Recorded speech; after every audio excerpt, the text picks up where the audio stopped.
Okay, just a warning. I think we're about to. Sorry. On again. All right, it's got up. Yeah, I need to keep an eye on that. Yes, because I pressed the wrong one, don't I? No, your hand just touches the pen. Okay. Well, good evening, everybody. If we can now make a start, just so that everybody is aware, this meeting will be live streamed to the public, and therefore just be aware of that. And a recording of any of the public part of this meeting will be available on the council's website. I know that there have been issues with some of the recordings, and the end result of that has been that a lot of effort has gone on by officers to try and get around those problems, and we're hoping that the work that's been done will mean that we don't have a problem with today's meeting recording in any case. But just so that you're aware, I also made the decision, because there were questions about the minutes from the previous meeting, I made the decision that I would separately record this meeting as well, which is what I'm going to do. Hopefully it will be an unnecessary act on my part. If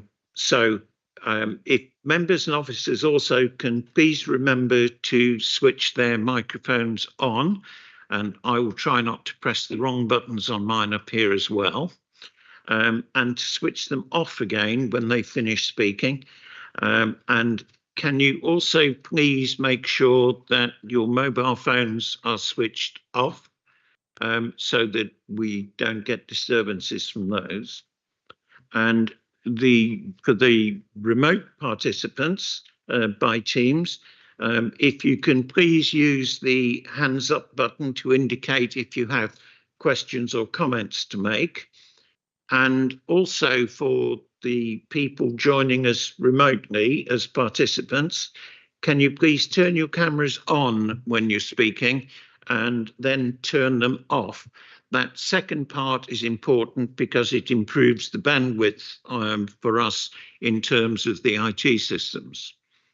And that's, I think, about that, Eunice.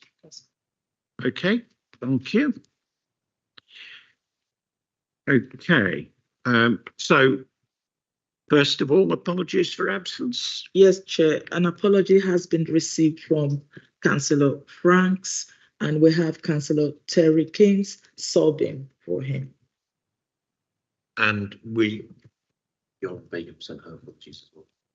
All right, okay. Amy's running a bit late, should we? Okay. So apologies. That's correct. Yeah. Okay. Can I think we could raise an apology for Councillor from over here. Councillor Fry, I think, is on holiday. So I think we better put an apology in for her.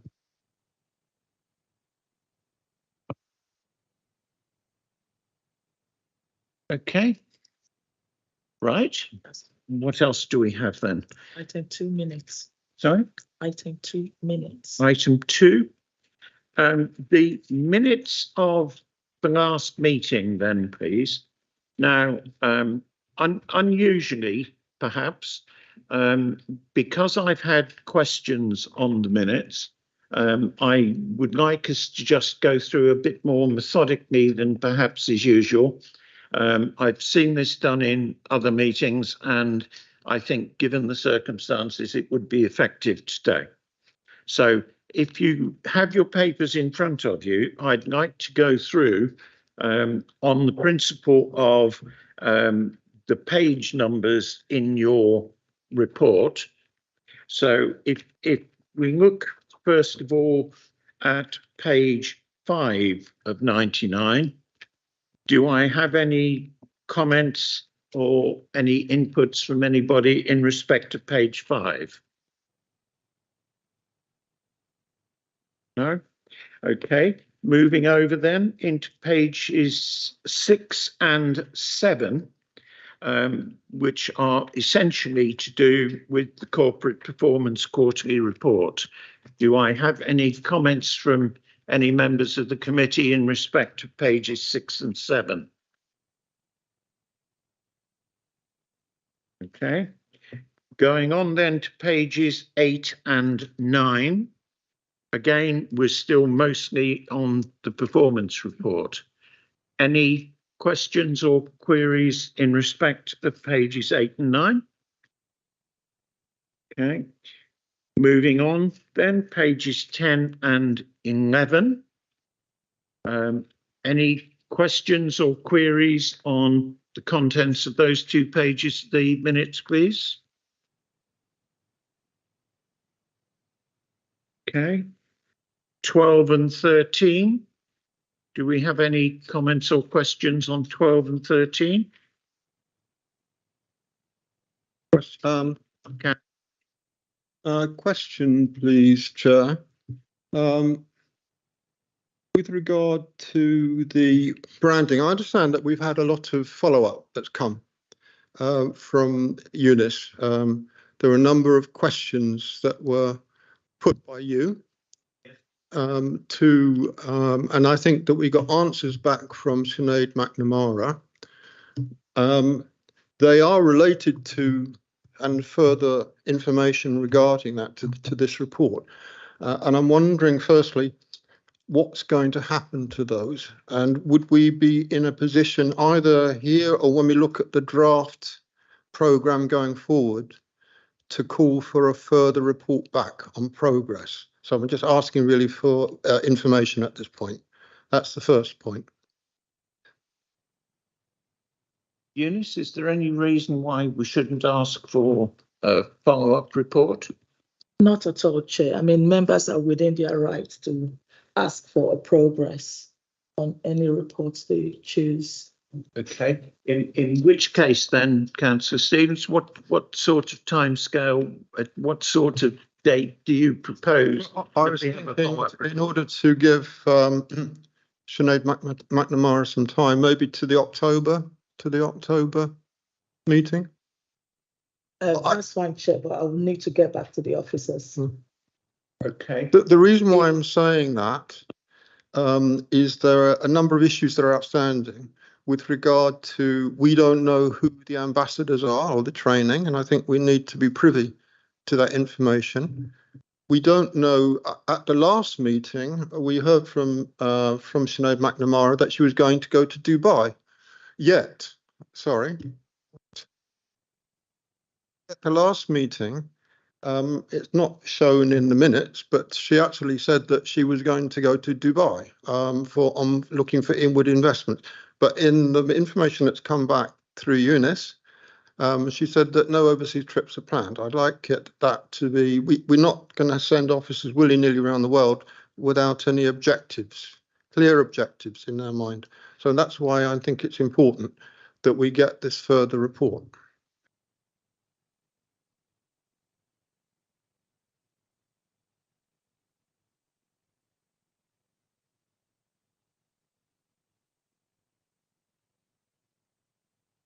If you can come back to us, Sinead, that would be helpful, and then we'll see where we go from there. Do you want me to say something now? Not sure if you can hear me. Do you want me to say something now? Yes, please.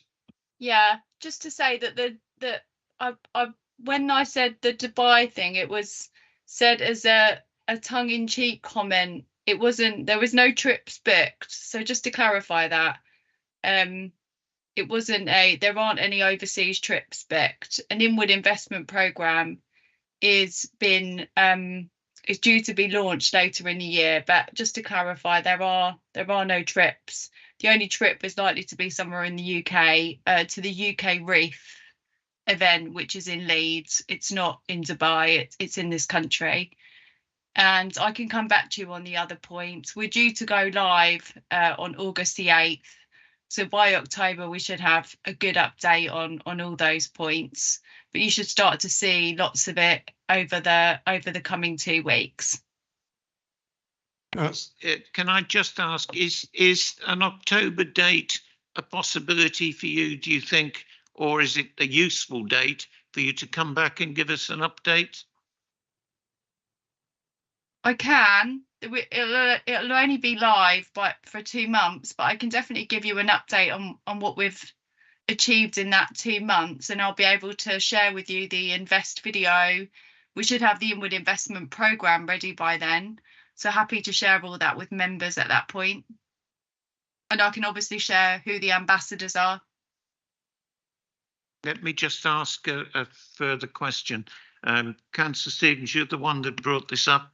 Do you think that given the timescales that would be too short, or do you really feel strongly that you want that short-term review?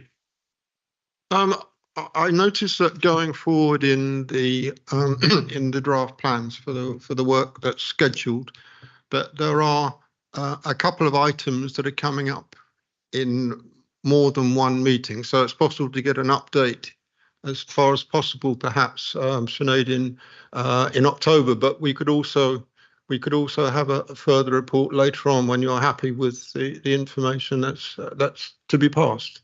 Yeah, and we can give you more detail on what we're planning in terms of the programme. So the idea would be that ambassadors would take the inward investment proposal out. So one of the ambassadors is a gentleman called Abu Nazir, who's a local businessman, but he has lots of connections around the world.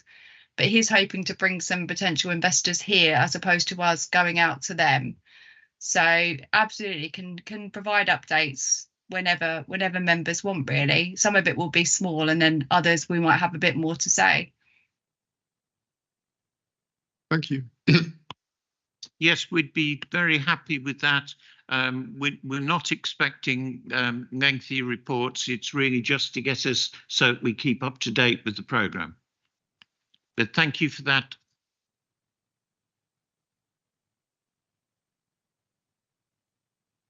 Proceeding then again,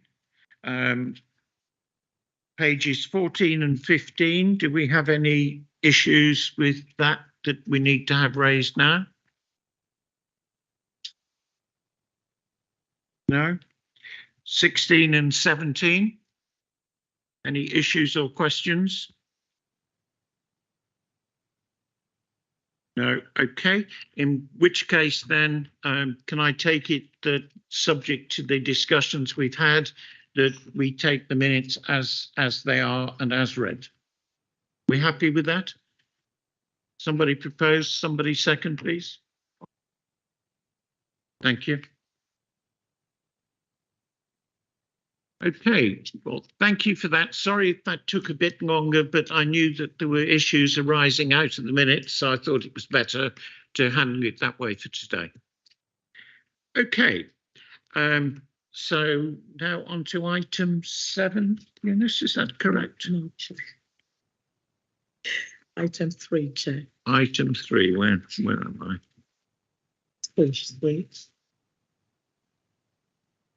Item Don't have 3. any updates, just No, I have no further updates.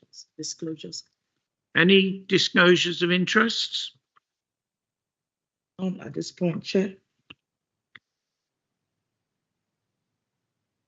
None, Chair. Any references from committees and other bodies? No references. Brings us on to item 7, which is all to do with the overview of underground refuse systems in housing developments. So, yes, we look forward to the report. Thank you. Good evening, Chair. This report has been drafted by my colleague, Anna Gladish, following a request from, I think, OSB, and it's sets out an update on the subject of underground refuse bins, which has become a a lot of increased interest in the UK. It sets out what they are, some case studies and some options for underground systems. And I think probably the best way is if we're here to answer any questions. Anna's here on my right and colleagues from Neighbourhood Services are here if anybody's got any other questions.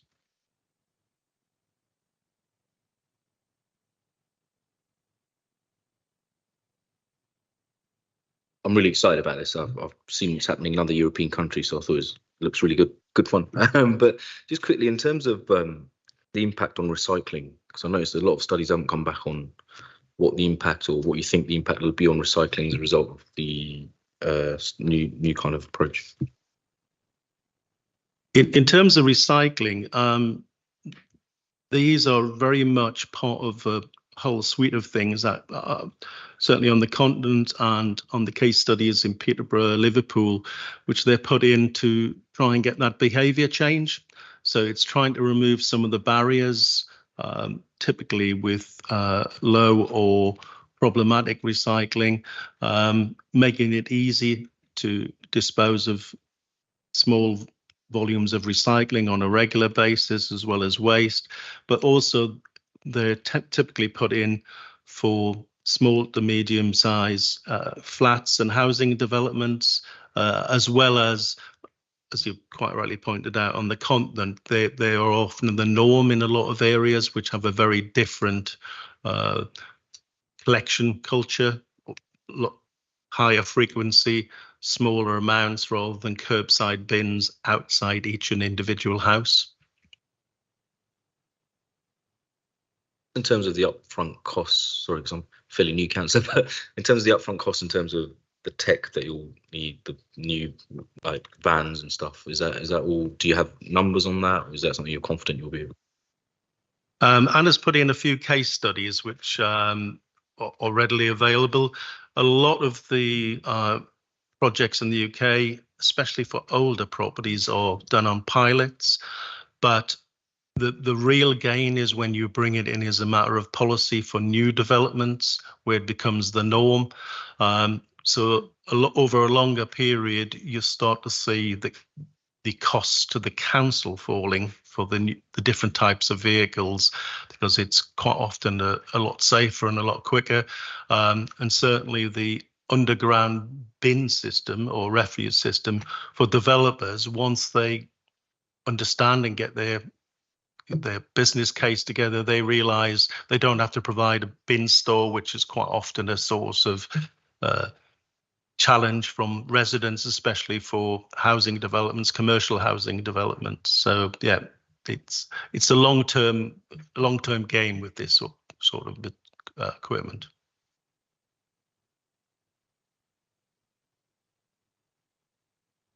Thank you. This has got a lot going for it. On new developments and flats, I can see problems on very small roads in Luton, mainly in the south area and in Hightown. How can we get around that? You can't have a two-tier system.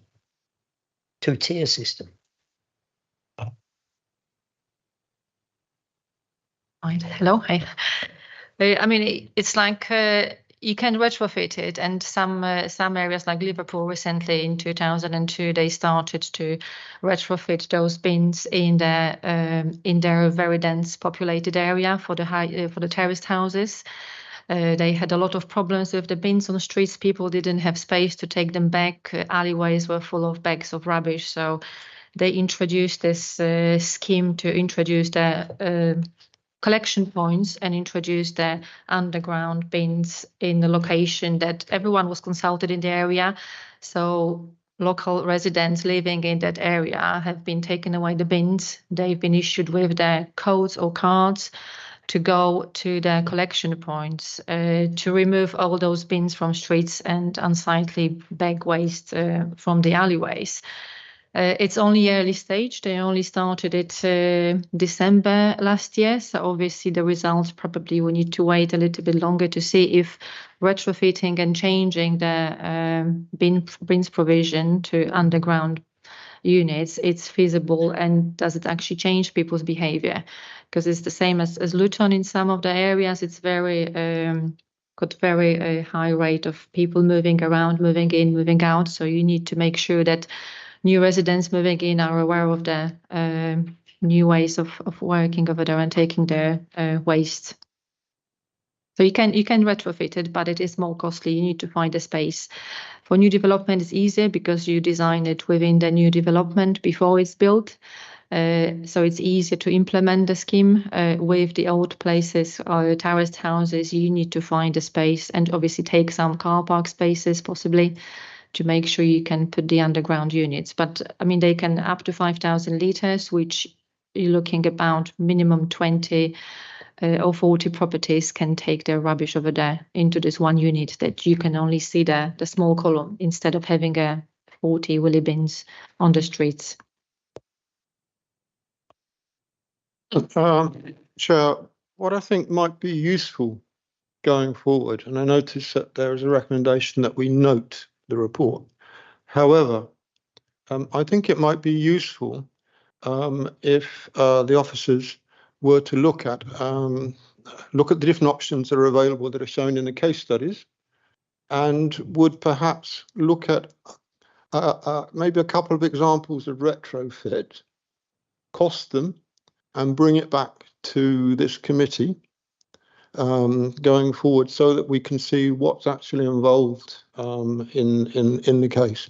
And in addition to that, perhaps look at one or two of the new schemes. And I'm thinking something like the stage, if it goes ahead. I mean, that would be an ideal kind of a development where this would be suitable. So I would, I mean, if fellow councillors are happy with that, I mean, I think that could be a good way forward. But I have something additional to ask in a minute. In for a second, we have a town centre design guide which has just been produced. No reference to underground bins in that document. That document is supposed to become an integral part of the planning decisions that are made by Development Control Committee for the town centre, which therefore includes the stage. Have this been discussed with the people with the design guide? Because I'd like to make sure, in the same way that the council was just saying there, that on new developments in the town centre, we actually consider it. If it's not in the design guide, it's not going to happen. If I can come back on that, Chair. We can discuss this with our planning colleagues and look at what can be done. There's always a point where you have to produce the guide, but it's a live document, I'm led to believe. So we'll go back to them with the thoughts of this committee and put that forward and come back as part of the options with whatever they've said. Yeah, just coming back onto that for a second, is there a possibility of coming through with what has been requested there, which is a costed version of what a trial would actually involve? I'm getting support here from other members of this board as well. Is there any possibility of doing that, or is that a huge amount of work? What timescale are we talking about for getting that together? Can you give us some idea? Chair, in terms of work, effectively it'll be us going back to the authorities which have already got it in place, Liverpool, Peterborough and the like, and seeing what they're willing to share with us, because I think that'll be the best, rather than getting quotations, actually finding out what's its cost on the ground with pros and cons from councillors and officers in, especially say Liverpool. And that hopefully they will share, and we'll be able to bring that back to you. There are various options in the report. What's your view as officers who've looked at this as to which is the most promising? options in terms of retrofitting or new buildings? I'm thinking more in terms of what I think was described as retrofit, which is effectively old buildings. Oh. What's added into that mix is, and the reason why I asked that enforcement should be with us today, is because we also have the issue that sometimes bins don't get collected on time, which causes us a problem. I don't know if that's the same in the town centre as it is where I live in Wigmore, but we more often than not don't get our bins collected on the right day than the next day. And what enforcement we have, because if people are putting bins out and then leaving them in the street, that's adding to the problem as well. I'd just like to get a view from officers where we stand on all of that, including enforcement. I fully support that, Chair. Certainly in Southwood, we have there are roads or parts of roads where people don't have access to rear gardens. They don't have any front gardens. So these people have a dilemma of how to do something with the bins. But we have other roads where there are shared back entrance facilities where, and I'm thinking perhaps here of Cambridge Street and May Street, where they're left out on the pavement the whole time. This is unfair to those residents that actually do comply. It's unfair to people who are trying to push maybe a relative in a wheelchair, especially at night time when the vehicles sometimes are parked up onto the pavement, and it's unfair to mothers pushing children in prams when they're trying to navigate around the bins. So I think in supporting what you have said, Chair, I think it would be useful to find out from the enforcement team and from the officers, from the other officers, reporting officers, what is available to us. Is it a matter? We know that in many of parts of the town, certainly in South, maybe in parts of Vauxhall as well, that there are a lot of students in the accommodation who don't understand the arrangements and what goes into what bins. There are newcomers to the town that don't understand. We need to find a solution, and I don't know what is available. I have asked in the past. I understand that we can send out letters. That's not working. I don't know whether we can go door to door. Is there any possibility of looking at as a last resort after warnings have given of fines? I don't know what's available. We do need to find a solution. The solution is not only with underground bins, because it would be too costly to put that across the town, but there must be other solutions that are available. And it would be useful to have the report coming to a future meeting where we can discuss what those options are going forward. Okay, I mean the underground bins for the terraced houses and places like this, they are obviously only the solution if everything else works together. So if you've got a frequency collections done, because obviously at the moment especially with the enforcement, I don't think you can do anything unless you've got a collection on the day. We have a service standard in place that was part of the waste strategy in 2018. And part of it is we promise that we're going to collect the bins on the right day, but then obviously we expect from the resident to put the bins on the right day, put the right materials into the correct bins as well.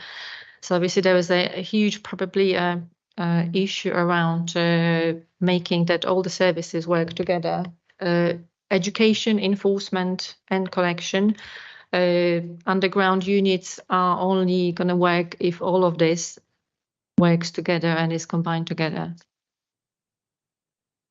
Chair, I'm not sure that fully answers the question. I was asking whether we could have a report that comes back that shows what all those alternatives are, a hierarchy of actions, if you like, because we need to find a solution that works. It's clearly not working at the moment, and in fact, the situation is getting worse. And, my heart goes out to those residents, and especially a lot of older residents who are complying. and they're seeing that the state of the street going further and further downhill. That's just not acceptable in modern day Luton. Can we come back then? Let's try and bring this thing through to the end. There appears to be two strands here. The first strand is, can we get some form of costed proposal for what we might try as a trial of the underground bins? That's the number one. And then maybe on the wider subject, can we get some sort of input into this board on how we might try and better tackle some of the issues to do with the bins, bin management, bin enforcement, getting the process a bit more under control, even without the underground bins. To me, it seems like we've got two separate parts of this equation, and maybe it would be better if we chopped them into two halves. Yes, Chair, we'll take that back to the both the service directors responsible for the various services, and we'll come back to yourselves with some proposals and some dates.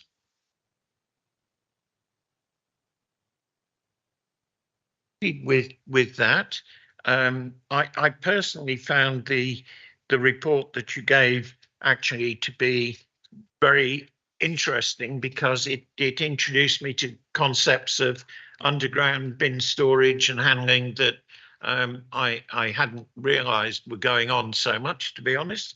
I was fascinated to see how at one point there was a suggestion that this new underground process, once it was in place, would save money.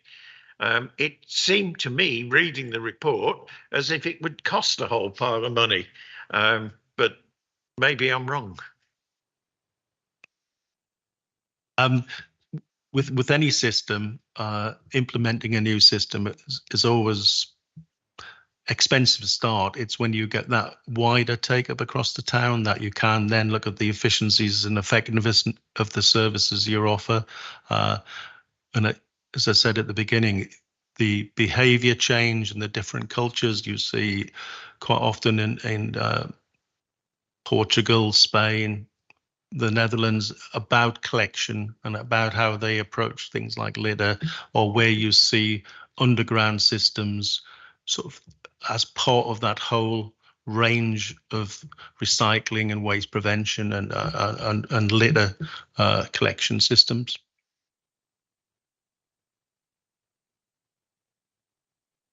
Can I just, I quite totally agree with you. I don't really see how we can even go down this road until we find out what the cost is eventually and how much we're actually going to save, if anything. I mean, there are two very small pieces I've picked out. Less frequent collections, fast and efficient collection, one person only to operate the lorry. Well, that's health and safety. You can't have one person. I mean, these are small little things, but you've got to take these into account for cost saving. So I think we really want a very good balance sheet to tell us just what it's going to cost us. I would just point out, Chair, that the original request was just to bring an overview, which we've done. Further questions we can then start looking at and see what we can pull together. But I do understand that we were only expecting an overview, but as you can see, it's actually provoked quite a lot of interest from the councillors, because you've obviously done a good job.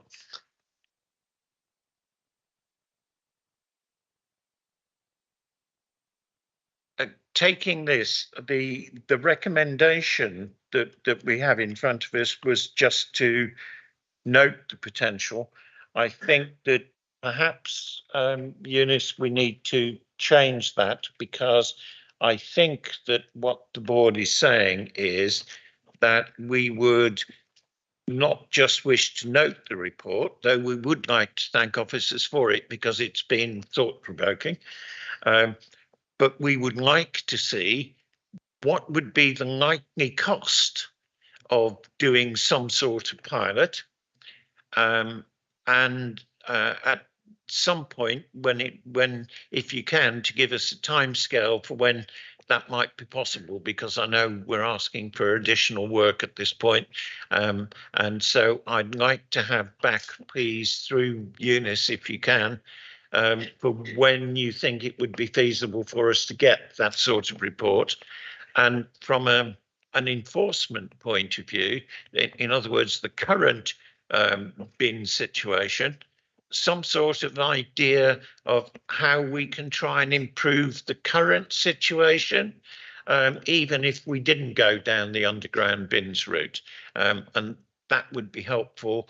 And I think, again, all I can ask is that you agree with Eunice what sort of timescale might be feasible for us to address that issue as well.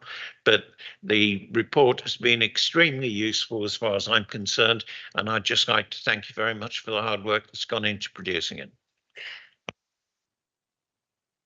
Chair, do you just want to put those two proposals before members? Yes.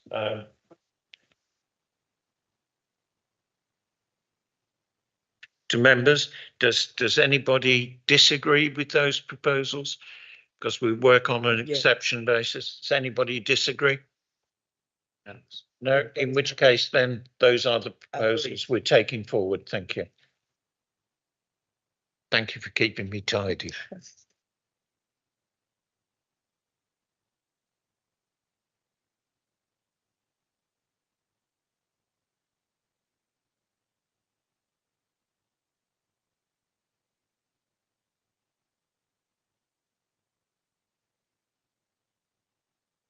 So now we're on to item 8, our housing assistance policy. So let's hear what we've got to say. Thank you. Thank you, Chair. I'm Claire Asprey. I'm Head of Housing Strategy and Development, and I was supporting the writing of the strategy and its update this year. And I have with me Peter Devine, who is our Adaptations Manager. That's Peter. So because there's quite a lot of content in this, I have done a quick presentation, which I thought might help to kind of just clarify some of the key issues, which hopefully, that should work. There you go. So just to be really clear about the kind of range and the scope of the housing assistance policy, it is financial assistance which is provided to eligible private homeowners, private tenants and housing association tenants, and it's primarily used around supporting adaptations for independent living. And we have a policy framework in this document which is allowing for both statutory and discretionary funding options. We do also do adaptations to council properties. This is entirely funded through the housing revenue account and is not related to this policy, although we follow some of the same sort of processes. And also small equipment items that go through our adult social care team are sort of adjacent but not included in the housing assistance policy, which is more around larger works. Just to be clear that we have funding for this policy and it is held in the general fund.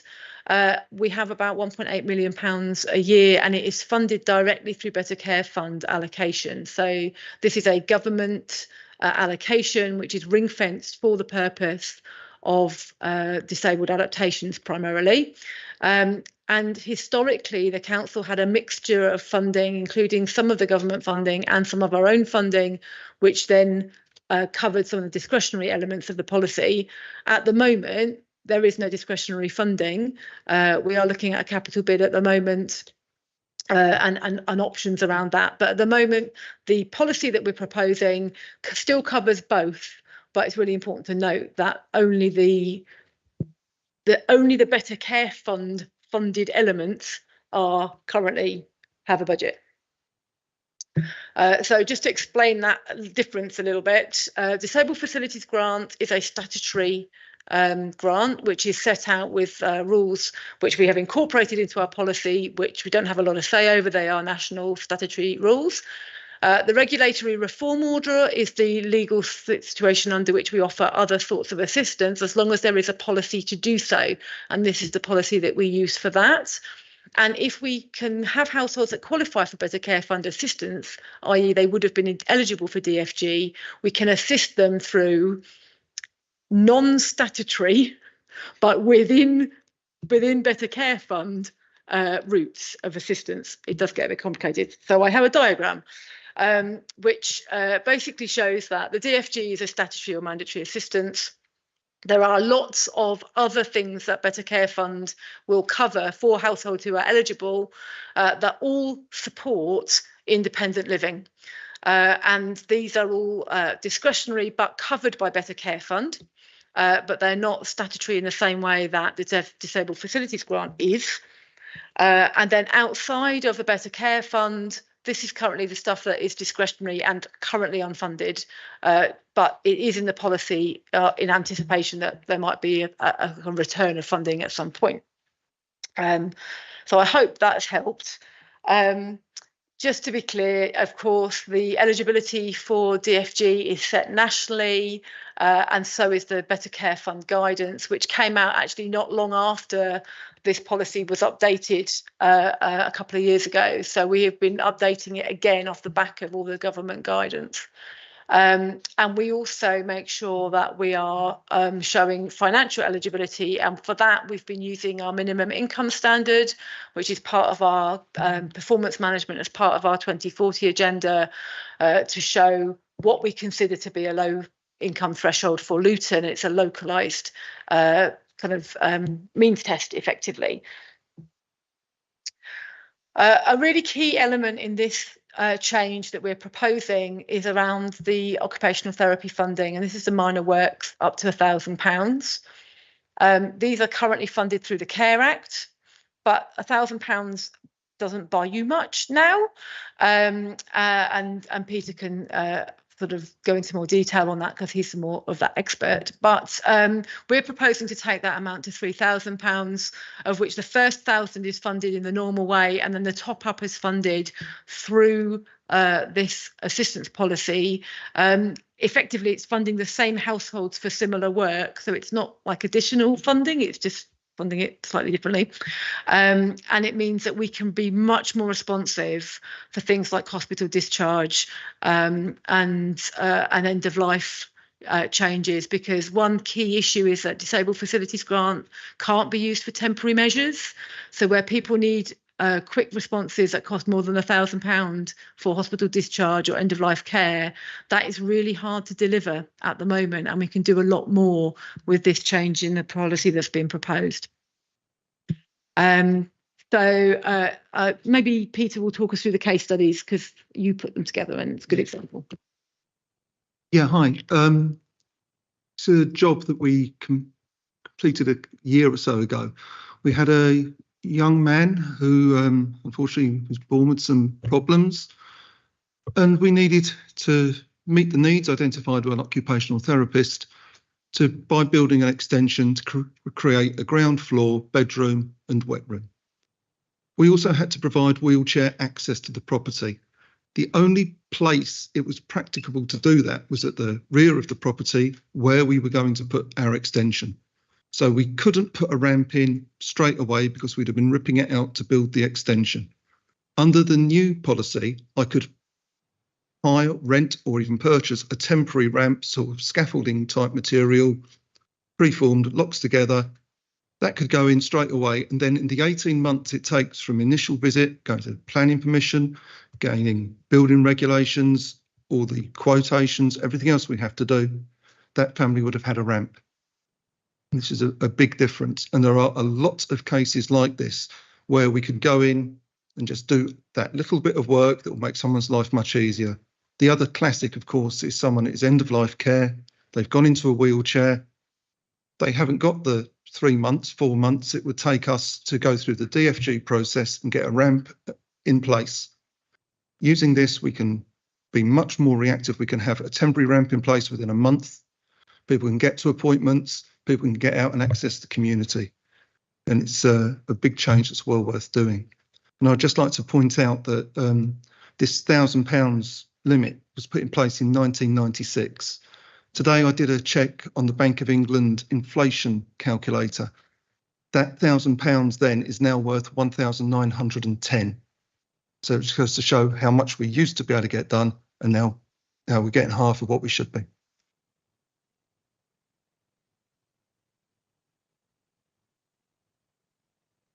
This was just to clarify some of the timeline. We're at the scrutiny today. We are on a path to executive on the 11th of September, and we're looking to implement as soon as that decision is passed, assuming that that does happen. Thank you. Okay, any questions or comments? Yeah. I understand fully, not fully, I was beginning to understand how the funds work, and for people with disabilities, with fostering, with the end of life care, etc. There was part of this actually which looks at the homeless and bringing property back into a good state. And I'm just wondering who accesses that. Are any of the landlords who are running HMOs and trying to bring property back into, are they able to access this as well? At present, that's a discretionary element that's not funded. I would say there's a huge amount going on around empty homes at the moment, and I've been working really closely with Fiona, who's our empty homes officer, around some of that. There are lots of different options on empty homes, and actually there was never a huge amount of take up when we did have empty homes grant. Is that right? Yeah, that's right. So it wasn't always a very attractive offer that we made in the first place. There are a number of different ways that you can encourage people to bring properties that are empty back into use. Similarly, with the decent homes support for people whose homes are in poor condition, I'm not aware that was hugely well taken up either. It's there. It's something that we can reinstate if we wanted to, but it was not ever a kind of like very, very, very large part of all of this work is around disabled adaptations and independent living works. The other stuff is quite marginal. Yeah. No, thank you. Further questions or comments? Well, in which case I'll just chip in and say that as far as I can see, this change to the higher initial amount from 1,000 to 3,000 is more than welcome. I even doubt whether maybe that's enough given the current rate of increase of costs. So I think that even that's marginal. I personally would like to see more discretion given to officers in terms of doing small works than we currently have, because I actually think that it's key to, in some cases, freeing up beds in the NHS, in the hospital. It gets people back home, and it is, comparatively speaking, a cheap solution for what is often a very short period of time, unfortunately. So I would like to see more rather than less discretion for officers. But yes, very welcome. If I may just answer you there, Chair. I've been in meetings in the past couple of weeks about some changes we're hoping to bring in the next financial year that are aimed just at that. Been meeting today with the head of personnel of BLMK, NHS. We've met with some people from the Keach and some other places. So this is all in the pipeline, what you've just said about what you would like. Very much. I have no hesitation whatsoever from my point of view in being prepared to recommend this updated policy. Can I just ask to be, for the sake of formality. Any objections to this policy going forward with our solid endorsement to executive? No. So thank you very much. No, we're entirely in agreement, and we think more that you can do, the better. Thank you. Thank you, Chair.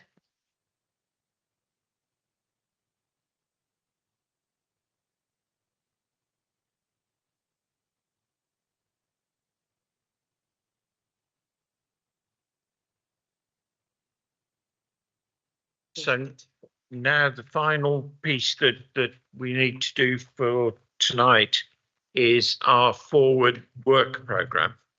Now, at our previous meeting, we went through this very, very briefly indeed.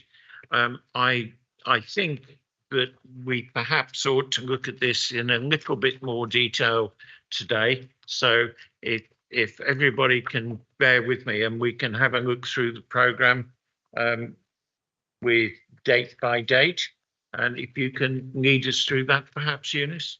Chair, can I just ask clarification on this? What are the little blue? Why is it in blue? The paper that you have in front of you. Yours is what? Yours is orange. I've got blue. Can I just say, Eunice, that if you're giving the Labour councillors orange highlighted ones and us red ones, then sorry if I opened a can of worms. Intentional in any way. I think I've lost interest now anyway. Yes. Okay. The one that you have in front of you is an updated version to what was in the papers that you had originally. Yes. Because there have been some amendments, and Eunice has brought us up to date with the ones you have in front of you. So where the dates are the same, look at the ones you had as a separate item. So if you could perhaps lead us through on this one, yes. Yes. So if we just go to page 87, I'm just going to concentrate on where I've made a few additions, if that's okay.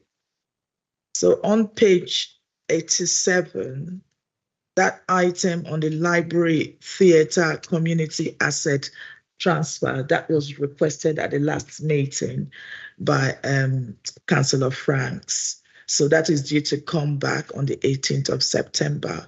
I would like members to also note that officers have advised me that that item is going to be held in private because there's some financial projections in there that couldn't be heard in public. Okay. Yes, can I go on? Any questions?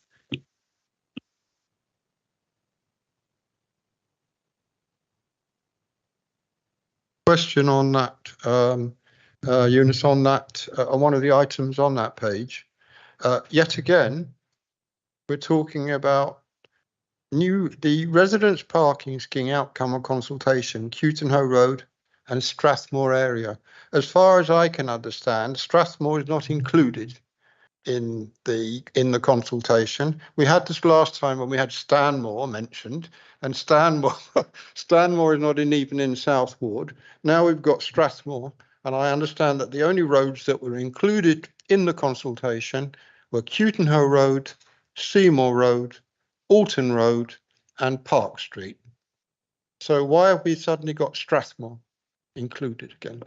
I think that's the information, if I may, Chair, that's the information that we've received from the officer. I mean, we can always go back again and, because I'm sure you had that conversation when you sent your emails to that particular officer. Well, that was about Stanmore, but this time we now have another road in it that's not part of the consultation. Yeah. I mean, could we not get our facts? I'm not blaming you, Eunice, but can we not from the officer get our facts straight? Trust me, Chair, we're not making it up. No, I know you're not. But sorry, no, it's difficult for you, Eunice.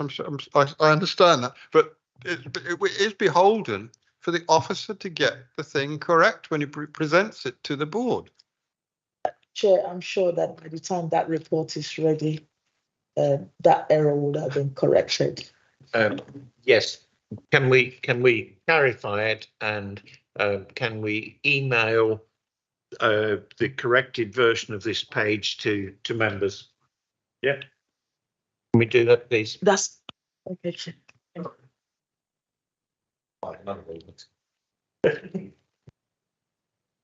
So, We'll find a new road for you. if I may, Chair. So the next item on there, which is also new, is the war on waste. That is now coming to that particular meeting in September. If I just turn over to the next page, page 88 of the agenda.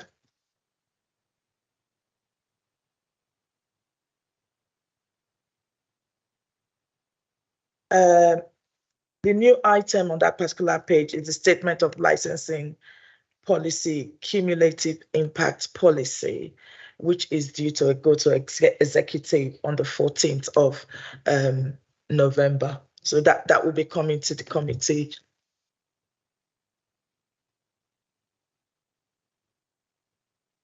This is going there.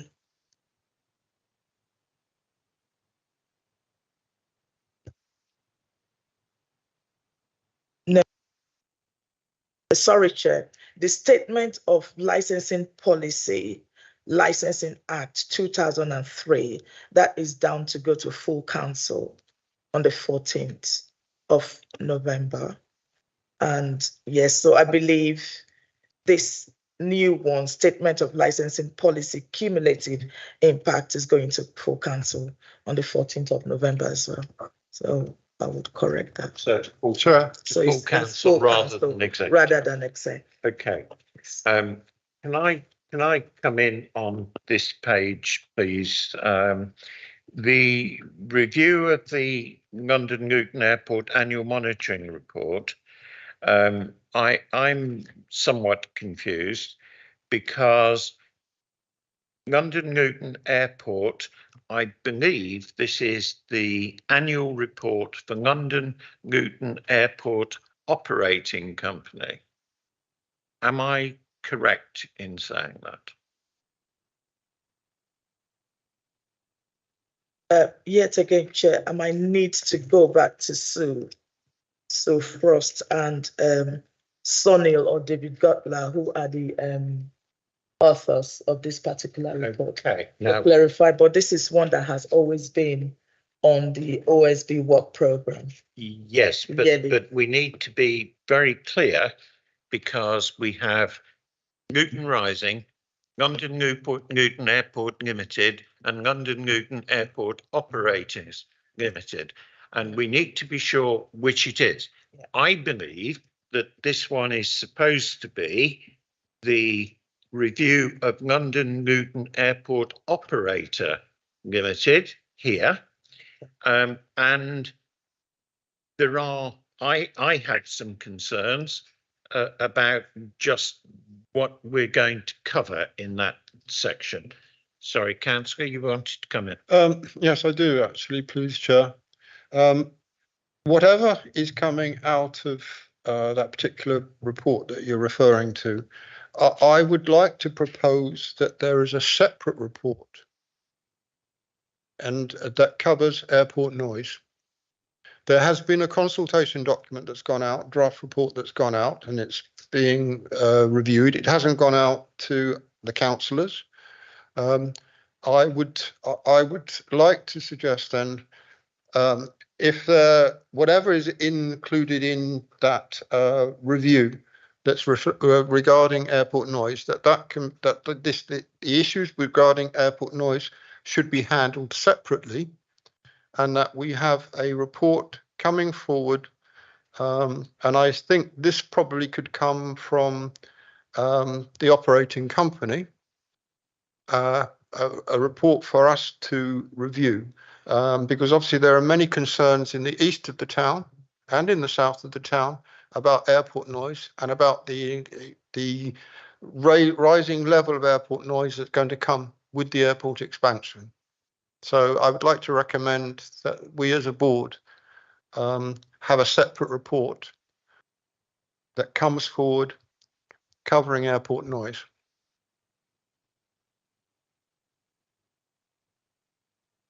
I understand exactly what you're saying, and yes, we do have that.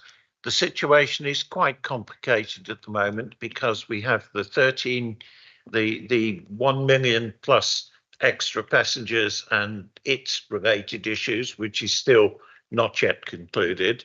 Plus, we have the DCO going on, so it makes life quite complicated at the moment.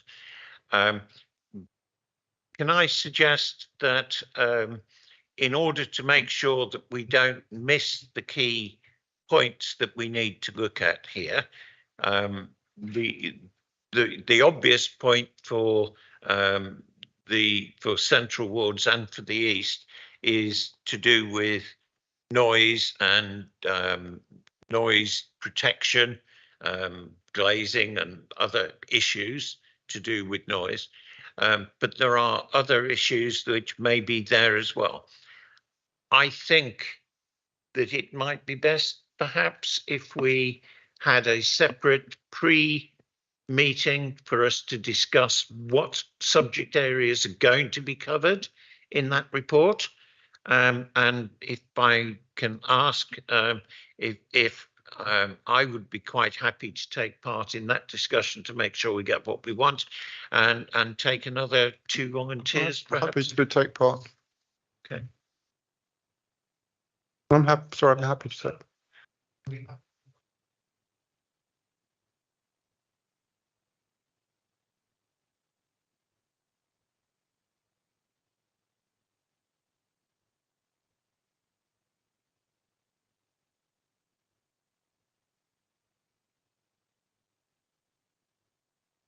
Microphone again. Can we then set up, Eunice, a meeting? It shouldn't take terribly long. We're talking about what the topics are that are going to be covered in that report to make sure that we don't miss any of the key things we want. If that means that it has to be a separate report, then so be it. If it can be adequately covered in one combined report, as long as we know it's going to be covered, then I would be quite happy with either.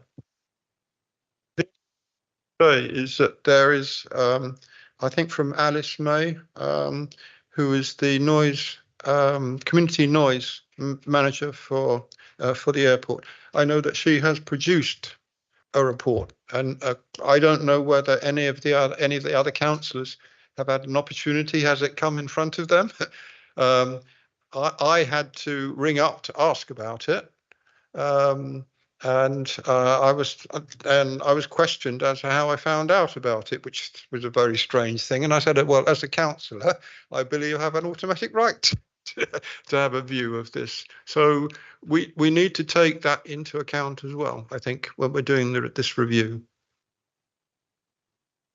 Yeah, can I ask that, as neither of the councillors for Vauxhall Ward are on the OSB, could we be informed when this meeting is so that we can actually attend as observers?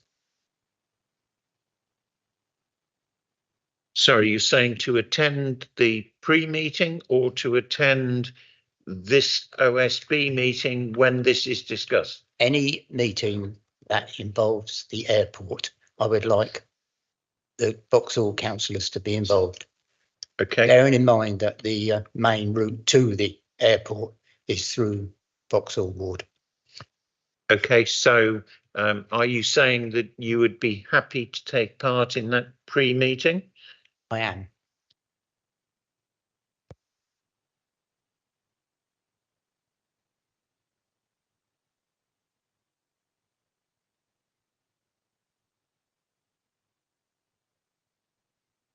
No, that's fine. I'm really anxious to make sure that we don't lose, because it's such a key area for us.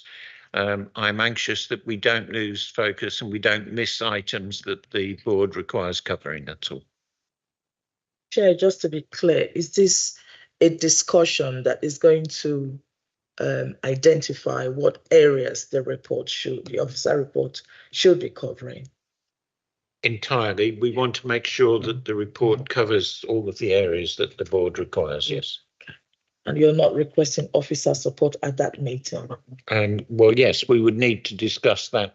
We'd need to have the officers there so that we can discuss with them, because we don't know what they currently are intending to cover. Which officers? Is it from Luton Rising, or is it from the operations of the airport?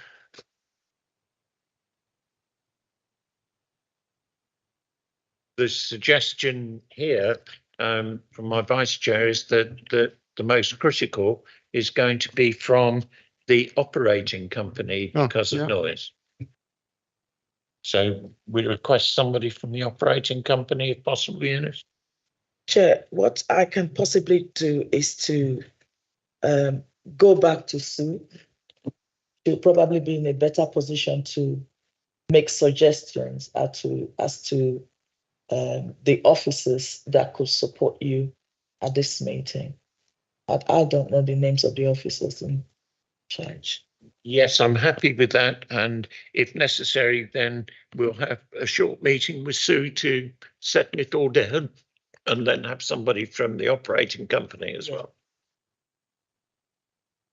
Yeah, the only reason I said the operating company is because we still don't know specifically which organisations. So once we find out if it's, and then it could be, but just quickly, just proceed. I'm not an issue with Vauxhall councillors coming, but procedurally, is that a done thing? You can just bring in councillors, other councillors, OSPs. That I'm assuming that's all fine. In the past, this report has always been reported by Sue Frost. So I think she's the best person to speak to about this, and then she could make suggestions as to the right contacts, if need be. I was asking the Councillor Keane's suggestion that we bring in the Vauxhall councillors procedurally. Is that all okay? You don't have to amend. My proposal here is not normal. I've asked for a prior meeting because the issue to do with aircraft noise is so critical for some parts of the town, and the airport situation at the moment is so complicated with the small expansion and the DCO. I'm really unsure what's going to be covered by this report. So that's why I'm saying maybe what we ought to do is to have the pre-meeting to define the scope, really. Okay. You're happy with that? Yeah. I was going to say, Chair, I mean, surely in the DCO, noise would have been covered. There would have been a noise report. There would have been what the current noise levels are, and with the expansion, what projected noise levels will be, and what the council are proposing to do. So it may be having your meeting, that information is already there. You might well be right. My concern is that we don't know what is intended to be covered. You might well be right, and it might well turn out that it's a waste of effort doing it because it's going to be covered anyway. Chair, I'm just wondering, would it be helpful if I dig out the previous reports for the previous year that has previously been submitted to this committee and just send that to members, just to give an understanding of what may be coming? Not a bad idea, Eunice, but I'd still like the meeting to be scheduled anyway. But yes, please. Okay, Chair. Eunice, could I suggest that you also get hold of the report that was written by Alice May? It's part of the operating company and it's in existence. She is the community noise manager for the operating company, and she has a report. Can you send the details of that to Eunice? So I think I have the link for it, so I can send it to you. All right, thank you.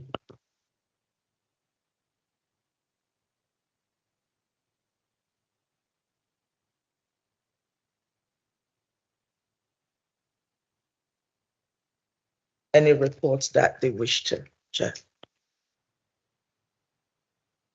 All right, well, we've now reached the end of the meeting, I believe. So all I can do is to say thank you very much for your attendance and your attention. Sorry if I've been a bit laborious with some of the items today, but I felt that the